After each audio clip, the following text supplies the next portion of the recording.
Welcome back, YouTube. We got a smoke session with me and my nigga, you know what I'm saying? We on the road. I'm gonna tell y'all a important detail you might know if you were selling cars, if you were doing what I'm doing, you know what I'm saying? If you're trying to make money, you know what I'm saying? Let me put y'all on game. Okay. Alright, so this whole video is about taking L's. How to avoid to take the L when you're doing this whole selling cars process and everything. Alright, so you might have to go a far distance to go get a car. Don't feel like just because you went a long distance, you have to buy that car. You don't. If that car is not going to bring you value, don't get that motherfucker. Simple as that. Just don't get that motherfucker. You don't have to, just because you came all this way, you probably spend money to buy that, to get, get there or whatever. It's okay. It's gonna be more cars. You might find a car the next day that's cheaper but better, a more up-to-date version, a cleaner version. You know what I'm saying? That could happen the next day. You could have bought that other bitch, and then that's their money to buy that other car. It would have, grown you an extra not extra 5,000, but extra 500, extra 300. You know what I'm saying? You can save yourself and also make some money at the same time, you know what I'm saying? So a good way to avoid taking that L is not feeling like just because you bought that motherfucker, not just because you went that far distance that you have to buy that bitch, you don't have to. And also, a lesson that I have to learn, I gotta keep in mind myself, always ask if it's a fucking clutch. Always fucking ask if it's a clutch. If it's a clutch, don't get that bitch. No one knows I drive a fucking clutch, a fucking shift. No one knows I drive a shift still. You know what I'm saying? Like, that is OB. Like, no one's gonna buy that bitch. Don't buy a stick. Just don't buy a stick. And always ask. Always ask. I gotta remind myself this. Always don't get too hyped up because it's a good car. It looks good, and it's cheap. It might be cheap because it's a clutch. Have you thought about that? Hey, and for the people who buy their car on Facebook Marketplace, it will tell you what type of car it is, because they have to type in the type of car it is. So it will tell you if it's a clutch or automatic. My stupid ass didn't think of that. So if you're buying your cars on Facebook Marketplace, just go ahead and be like, you know what I'm saying? Look in the description and read the info about the car. Not what they put, but what Facebook put on that motherfucker. Save you so much time and worry and fucking bullshit, money, and all types of shit. Hey, tell them folks about what you got too. About what? How you be chopping it up with niggas when you be trying to, you know what I'm saying? You got to say here and you gonna bring that motherfucker down. When you're trying to bring the price down on the cars, when you're selling and buying cars, you gotta, first of all, this is what I just did with the person that I was about to look at.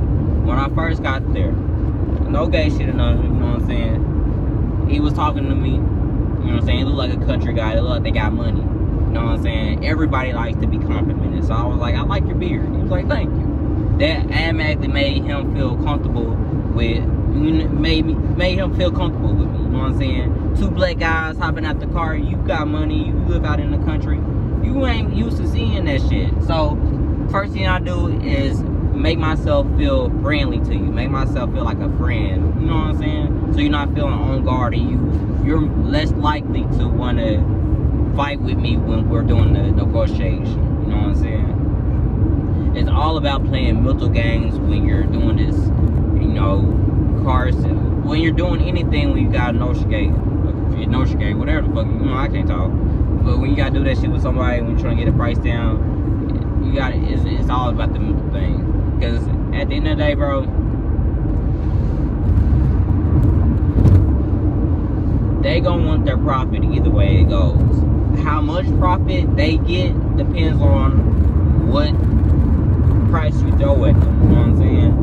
If they really want 1,000 for this bitch, like but their bottom dollar is 1,800, like, and they got that bitch posted for 2,000 trying to come up, you know what I'm saying? you gotta humble them. You know what I'm saying? Bring them back down to that 1,000. You know what I'm saying? Bring that back down to that 12. They're still winning, but they're not winning like they would want to win. But you're gonna take that win. You know what I'm saying? Like on some real shit, you gonna take that dub. You know what I'm saying? You gonna throw them that L. You gonna throw that dub up. You know what I'm saying? That Wood Street on Crip. You know what I'm saying? There is on Crip there. You know what I'm saying? You know, throw that L up. Hey, get the L. Hey, cause we throwing up those W's. You know what I'm saying? We getting straight dubs. You know what I'm saying? No bullshit. Crip game. Good. And also with the car negotiation, when you're before you even get there, you gotta throw a price. Even though you don't want to pay that fucking price, that might be a $2,000 car. They got that bitch posted for $2,000. You know that bitch is a $2,000 car. You told them 15 before you even get there. When they say yes to that 15, they gonna say yes to that 15. I promise you, they gonna say yes to that 15. Then when you hit them with that 15, when you get there, you look at what's wrong with the car. You can even bring up what they already said that's wrong with the car, and they're gonna make it sound even worse than what's the fucking, you know, it could be a fucking gas tank. It could be a fucking leak in the coolant system or some shit, and you know what it is. You know how to fix it, but you know what I'm saying? They saying the bitch overheated. That sounds way worse than it's a leak inside the radiator. You can take the whole radiator and put a whole radiator in there. You straight, you know what I'm saying? Just because it's overheating, you gotta know more about the car. You know, you gotta know a little bit about some cars, or in the house, somebody that knows a little bit about some cars, that knows a problem that's really not a problem, but that can be, you know, they can become a problem, or they can look like it's a bad problem. And that's kind of what you aim for. You just aim for the, you know, the slight shit that can be fixed, but it's a problem. Like it could be the fender. Like a fender ain't shit. Any dents, anything on the outside of the car is okay. As long as the engine and the transmission is good, that car is A1. For always remember that. As long as that transmission, that engine is good, and you can turn the wheel and drive that bitch, it's $1,000 car at least.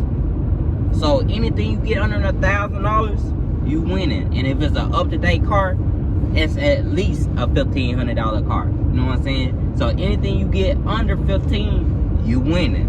And just keep that in mind with every car you buy. So you always try to get at least a car for under 15 or under 1,000. So usually that I'll usually get a car for like 800.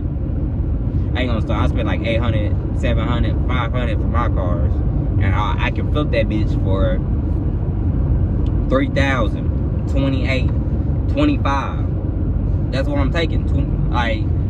The very least, if I buy a car that's for 500, the very least I'm gonna take is 18, 17. I'm not taking 15 for that bitch. I'm not, like 15 is not even a number I'm going to even put in my category. You know what I'm saying? Unless I bought that bitch for $300, I'm not selling that bitch for 15. That is it. Like 18, 17, your profit is in the door as long as you spend it for less than 1,000. You know what I'm saying? And with the expensive cars, if you spend 15 on that bitch, you ain't taking anything under 28, 25 at least. And that's how you're gonna get your profit with every car. But yeah, that's the you know, the Bible when you say with this car selling stuff and the whole hustle and how you flip that shit and not lose that shit. Cause the whole point of the whole thing is not losing. The whole point of this whole thing is not losing your money and flipping your money. So as long as you're making double of what you put into the car, you're winning. Even if you have to do minor fixes to that car, as long as you get back double what you put in that car or what you bought on that car, you're gonna make that little slight change that you put back in to try to fix it up. Because you're not gonna buy anything that's gonna be a bad, you know, anything that's gonna cost you too much money to fix. You want your budget to fix up that car to be about $100 to $200. So you know what I'm saying? If that's how much damage is really done to the car for real, anything you can get for free, try to get that for the car. Like smell goods, cleaning it, floor mats. You throw floor mats in that motherfucker, and you good, you Gucci. A lot of cars, good cars, I throw a floor mat in that bitch and I sell it. You know what I'm saying? I bought that bitch for fucking $1,300, $1,200. I threw some floor mats in there that's $20 maybe, and make $3,000. How did that sound? Crook game. But yeah, C-Say Wolfpack gang, that's the Bible when it comes to this car selling shit. If y'all want more tips and guides to do this whole thing, stay tuned, hit that like button, and yeah, I'm gonna help y'all make some money. I'm gonna help y'all be some, you know, businessman. I'm not gonna be like the rest of these niggas and they telling you to do some scam shit. So said that you ain't gonna see the money in the future for real. Or it's gonna take for real. It's gonna take some, you got to sit up, buddy. You ain't gonna see those shit. So we're gonna make sure you make some money when you watch my channel. When you're really a faithful, cause I want y'all to make money. Crip gang. I don't want no, like, I want y'all to have money. The more money y'all have, the more money I have. So why wouldn't I want to try to money? You know what I'm saying? So if I'm helping y'all make money, it's helping me make money. So the fuck? Think about that. Correct. But yeah, I do, you know what I'm saying? I got merch coming soon, so I'm trying to help y'all get y'all bag up. So when merch drop, y'all can be able to afford my merch. And on the real fans be able to get that shit. Only the real fans. The fans who ain't really fuck with me, they ain't gonna really, you know, have to be able to do it. Alright, but yeah. But yeah, the real fans though, if you been here the whole time, I love you, my nigga. For real. Even if you do this shit or not, I still love you, my nigga. But keep your head up, get to that money, nigga. Either way you do it, get to some money. That's all I want. Just get to some money. Crip gang. We see, say